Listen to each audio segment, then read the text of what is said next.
नमस्कार, मैं हूं हंसा वैष्णव और आप देख रहे हैं LNB TV न्यूज।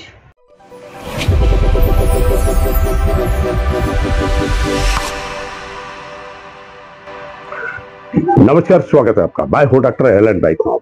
तथाकथित चिकित्सक डॉक्टर एन जॉन कैम के मामले में लगातार चर्चाएं बनी हुई हैं। उसकी कार्डियोलॉजी की डिग्री की जांच चल रही है। गिरफ्तारी के बाद 10 दिन तक पुलिस ने रिमांड पर लिया और पूछताछ की।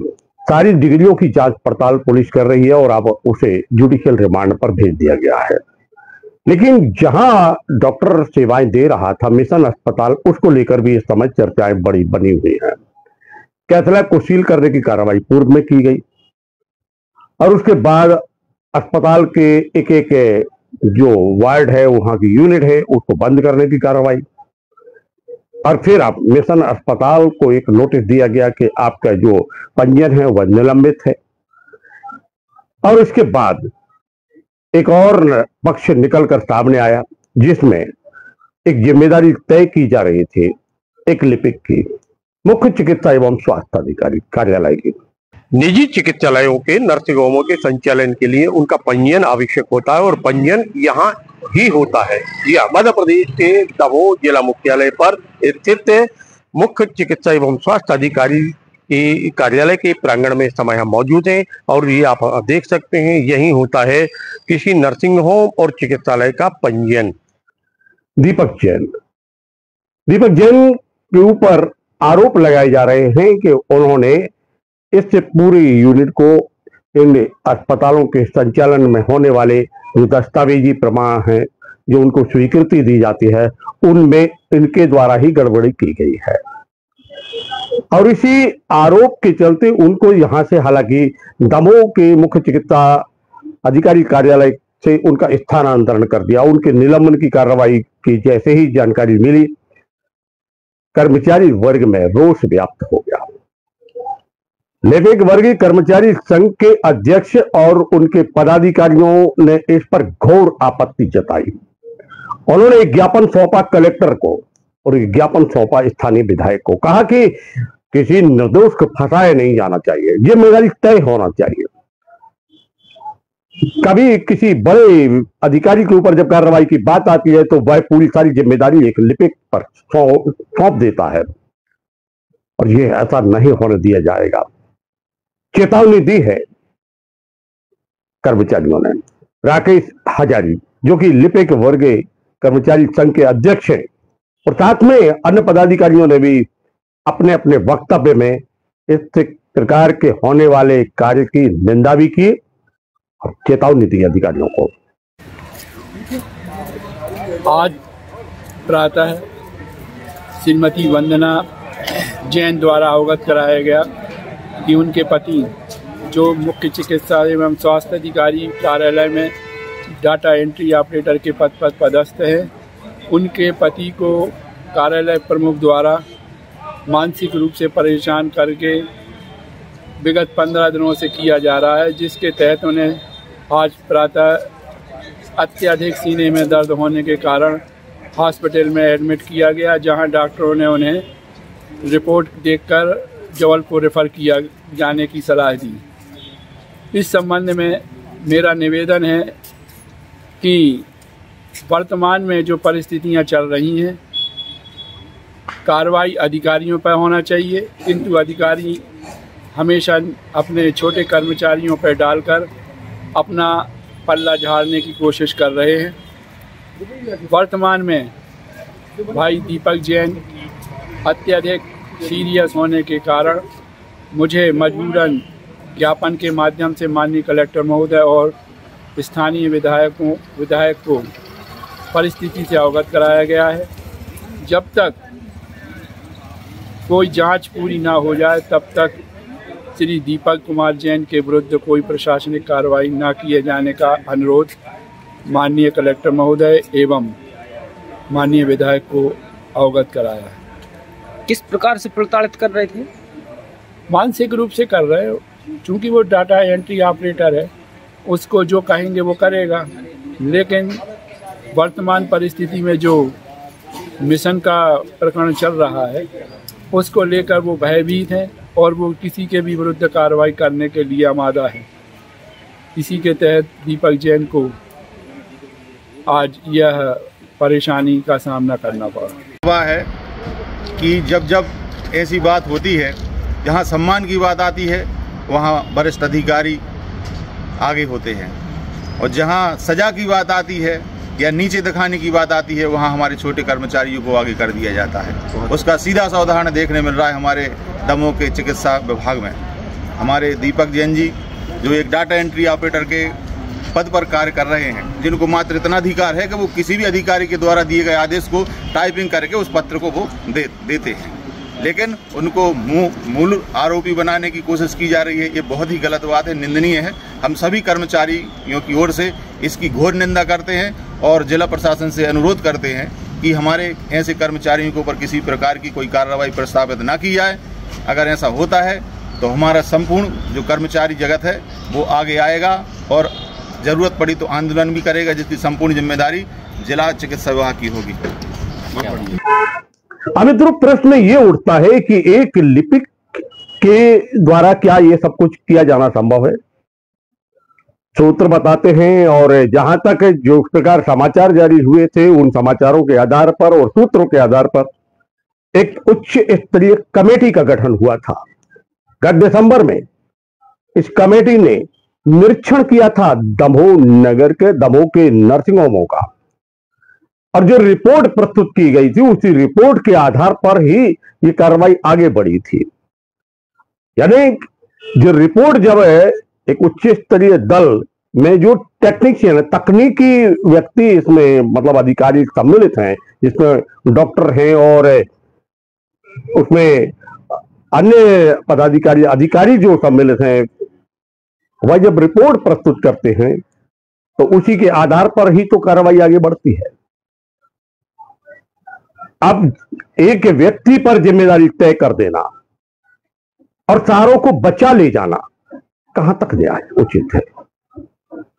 जिला चिकित्सालय में अनेक प्रकार के घोटाले सामने आए, चिकित्सा विभाग के अंदर अनेक प्रकार के मामले सामने आए, पर क्या हुआ? किस पर किसकी जिम्मेदारी तय की गई? हर जांच को दबा देना और दूसरों पर थोप देना कहां तक न्याय उचित है? इस प्रकार के आरोप लगाए हैं कर्मचारियों ने।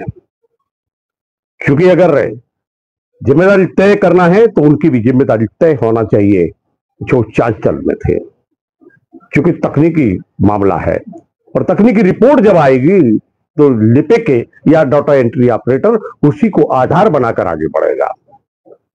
और अब उसकी जिम्मेदारी तय, क्या छेड़छाड़ कर सकता है, क्या कुछ कर सकता है, क्या नहीं कर सकता है, जांच के विषय है। परंतु उनकी जिम्मेदारी तय नहीं करना जो पूरी टीम में थे, निश्चित रूप से प्रश्न चिन्ह अंकित करता है उनकी मानसिकता के ऊपर, कार्यप्रणाली के ऊपर जो इसके पीछे लगे हुए हैं।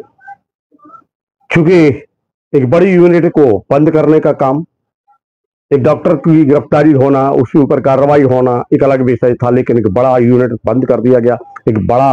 एक बड़ी अस्पताल दमोह जिले की, उस पर विभिन्न प्रकार के आरोप लगाना और उसको बंद कर देना तथा दबाव डालने का प्रयास करना, जिला चिकित्सालय में प्रॉपर व्यवस्थाओं को ना कर पाना, ऐसे ही जनचर्चा आम जनमानस में बनी हुई है जो हम आपको सुना रहे हैं। क्योंकि हम पत्रकार हैं और पत्रकार होने के नाते जो बातें सामने आती है वह हमें सामने रखना हमारा कर्तव्य है। और आने वाले समय में एक से बढ़कर एक खुलासे भी किए जाएंगे, एक से बढ़कर एक बातें भी सामने आम जनमानस के बीच में लाएंगे, ताकि शासन प्रशासन को मालूम चल सके क्या वास्तव में हो क्या रहा है।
है।